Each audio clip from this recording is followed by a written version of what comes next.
ഇന്നത്തെ വീഡിയോ നമ്മൾ മേക്കപ്പിന് മുന്നേ ചെയ്യേണ്ട മെയിൻ ആയിട്ടുള്ള കുറച്ച് സ്റ്റെപ്പുകളുണ്ട്. അതെന്തൊക്കെയാണെന്നുള്ളതും എങ്ങനെയൊക്കെയാണ് ചെയ്യേണ്ടതെന്നുള്ളതുമാണ് ഇന്ന് ഞാൻ പറയുന്നത്. അപ്പോൾ നമുക്ക് സ്റ്റാർട്ട് ചെയ്യാം. മേക്കപ്പിന് മുന്നേ മിക്കവരും ചെയ്യാത്ത എന്നാൽ മെയിൻ ആയിട്ട് ചെയ്യേണ്ട ഒരു മെയിൻ സ്റ്റെപ്പാണ് സ്കിൻ പ്രിപ്പ് ചെയ്യുക എന്നുള്ളത്. അല്ലാന്നുണ്ടെങ്കിലാണ് മേക്കപ്പ് ഇതുപോലെ പാച്ചി ആയിട്ടും ഡ്രൈ ആയിട്ടും ഫൈൻ ലൈൻസിൻ്റെ റിങ്കിൾസിൻ്റെ അവിടെ ഫൗണ്ടേഷൻ വന്ന് കൂടിയിരിക്കുന്നതായിട്ടൊക്കെ കാണുന്നത്. അപ്പോൾ അതൊക്കെ ഒഴിവാക്കാൻ വേണ്ടിയിട്ടാണ് നമ്മൾ മെയിനായിട്ടും സ്കിൻ പ്രിപ്പ് ചെയ്യണമെന്ന് പറയുന്നത്. അതിൽ നമ്മൾ ചെയ്യേണ്ട മെയിൻ ആയിട്ടുള്ള 4 കാര്യങ്ങളാണ് ടോണർ, മോയ്സ്ചറൈസർ, സൺസ്ക്രീൻ, പിന്നെ പ്രൈമർ. ഞാൻ യൂസ് ചെയ്യുന്നത് അനുവയുടെ ഈ ഒരു റൈസ് ടോണറാണ്. എൻ്റെ സ്കിൻ എപ്പോഴും ഭയങ്കര ഡ്രൈ ആയിരിക്കും. ചില ടൈമിൽ സെൻസിറ്റീവ് ആയിരിക്കും, ചിലപ്പോൾ നോർമലും ആയിരിക്കും, പക്ഷെ കൂടുതലും ഡ്രൈ ആണ്. അപ്പോൾ ഞാൻ മാക്സിമം എൻ്റെ സ്കിൻ നല്ല ഹൈഡ്രേറ്റ് ആക്കി വെക്കാനായിട്ട് ശ്രമിക്കാറുണ്ട്. എന്നെപ്പോലെ ഡ്രൈ സ്കിൻ ഉള്ളവരാണെന്നുണ്ടെങ്കിൽ ഒരു ഹൈഡ്രേറ്റിംഗ് ടോണർ അപ്ലൈ ചെയ്യുന്നതായിരിക്കും നല്ലത്.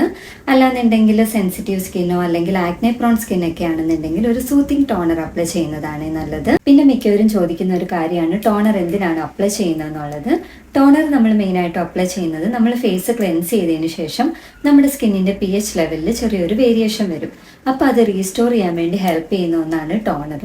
അതുപോലെ തന്നെ നമ്മൾ യൂസ് ചെയ്യുന്ന മോയ്സ്ചറൈസറും സെറവും ഒക്കെ അബ്സോർബ് ചെയ്യാനും ടോണറാണ് ഹെൽപ്പ് ചെയ്യുന്നത്. അടുത്ത മെയിൻ സ്റ്റെപ്പാണ് മോയ്സ്ചറൈസർ. നിങ്ങൾ ഒരിക്കലും മോയ്സ്ചറൈസർ സ്കിപ്പ് ചെയ്യരുത്.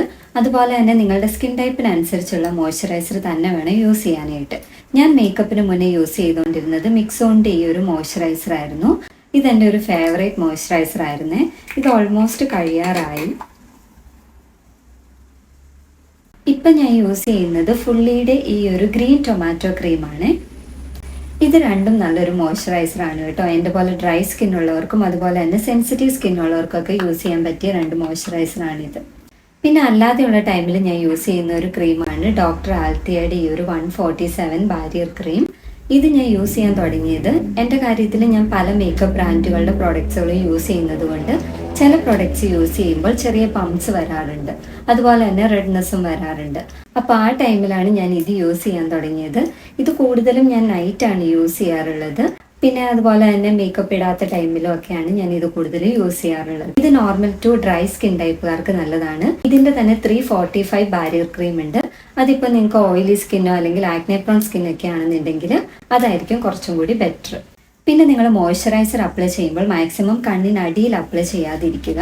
കണ്ണിനടിയിൽ അപ്ലൈ ചെയ്ത് കഴിഞ്ഞാൽ ചെറിയ ചെറിയ വൈറ്റ് ബംസ് വരും. അപ്പോൾ അതറിയാത്തവരുണ്ടെങ്കിൽ അതൊന്ന് ശ്രദ്ധിച്ചോണേ. അടുത്ത മെയിൻ സ്റ്റെപ്പാണ് സൺസ്ക്രീൻ. ഞാൻ യൂസ് ചെയ്യുന്നത് ബ്യൂട്ടി ഓഫ് ജോസോണിൻ്റെ ഈ ഒരു സൺസ്ക്രീൻ ആണ്. ഇത് ഓൾമോസ്റ്റ് കഴിയാറായി. ഞാൻ ഓർഡർ ചെയ്തിട്ടുണ്ട്. ഇതിനിപ്പോൾ ഓൾട്ടർനേറ്റീവ് ആയിട്ട് ഞാൻ യൂസ് ചെയ്തുകൊണ്ടിരിക്കുന്നത് മിക്സോണിൻ്റെ ഈ ഒരു സെൻഡേല സൺസ്ക്രീൻ ആണ് കേട്ടോ. ഇത് രണ്ടും ഒട്ടും വൈറ്റ് കാസ്റ്റ് ഇല്ലാത്തൊരു സൺസ്ക്രീൻ ആണ്. പിന്നെ ബ്യൂട്ടി ഓഫ് ജോസോണിൻ്റെ ഈ സൺസ്ക്രീൻ ഞാൻ യൂസ് ചെയ്യാൻ തുടങ്ങിയിട്ട് ഒരു 2 വർഷത്തിന് മുകളിലെങ്കിലും ആയിട്ടുണ്ടാവും. ഞാൻ കൂടുതലും എല്ലാവർക്കും സജസ്റ്റ് ചെയ്യുന്ന ഒരു സൺസ്ക്രീൻ ആണ് ബ്യൂട്ടി ഓഫ് ജോസോണിൻ്റെ ഈ ഒരു സൺസ്ക്രീൻ. ഇത് നോർമൽ സ്കിൻ ടൈപ്പുകാർക്കും ഡ്രൈ സ്കിൻ ടൈപ്പുകാർക്കും അതുപോലെ തന്നെ സെൻസിറ്റീവ് സ്കിൻ ടൈപ്പുകാർക്കൊക്കെ അടിപൊളിയാണ് കേട്ടോ. പിന്നെ ഓയിലി സ്കിൻ ടൈപ്പുകാർക്ക് ഇഷ്ടപ്പെടാൻ ചാൻസ് കുറവായിരിക്കും. കാരണം ഇത് അപ്ലൈ ചെയ്ത് കഴിയുമ്പോൾ ഫേസിൽ കുറച്ചും കൂടി ഒരു ഗ്ലോ വരും. അതുകൊണ്ട് ഓയിലി സ്കിൻ ടൈപ്പുകാർക്ക് ഇഷ്ടപ്പെടാൻ ചാൻസ് കുറവായിരിക്കും. അടുത്തത് ലാസ്റ്റ് സ്റ്റെപ്പാണ് പ്രൈമർ.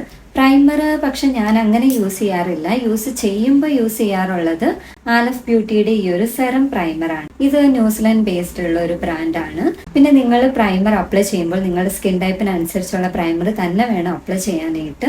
അതായത് ഡ്രൈ സ്കിൻ ആണെന്നുണ്ടെങ്കിൽ ഹൈഡ്രേറ്റിംഗ് പ്രൈമർ വേണം അപ്ലൈ ചെയ്യാൻ. ഇനി ഓയിലി സ്കിൻ ആണെന്നുണ്ടെങ്കിൽ പോർ മിനിമൈസിങ് പ്രൈമർ വേണം അപ്ലൈ ചെയ്യാനായിട്ട്. ഇനിയിപ്പം സെൻസിറ്റീവ് അല്ലെങ്കിൽ ആക്നെ പ്രോൺ സ്കിൻ ആണെന്നുണ്ടെങ്കിൽ നോൺ കൊമഡോജീനിക് അല്ലെങ്കിൽ ഹൈപ്പോ അലർജീനിക് ആയിട്ടുള്ള സൂത്തിങ് പ്രൈമേഴ്സ് ഉണ്ട്, അത് വേണം അപ്ലൈ ചെയ്യാനായിട്ട്. അപ്പോൾ ഇത്രേ ഉള്ളൂ. ഇതൊക്കെയാണ് നമ്മൾ മേക്കപ്പിന് മുന്നേ ചെയ്തിരിക്കേണ്ട മെയിൻ ആയിട്ടുള്ള കുറച്ച് കാര്യങ്ങൾ. അപ്പോൾ സ്കിൻ പ്രിപ്പ് ചെയ്യുന്നത് മാക്സിമം സ്കിപ്പ് ചെയ്യാതിരിക്കുക. പിന്നെ പ്രൊഡക്ട്സിൻ്റെ ഒക്കെ ലിങ്ക് ഞാൻ ഡിസ്ക്രിപ്ഷനിൽ കൊടുത്തേക്കാം.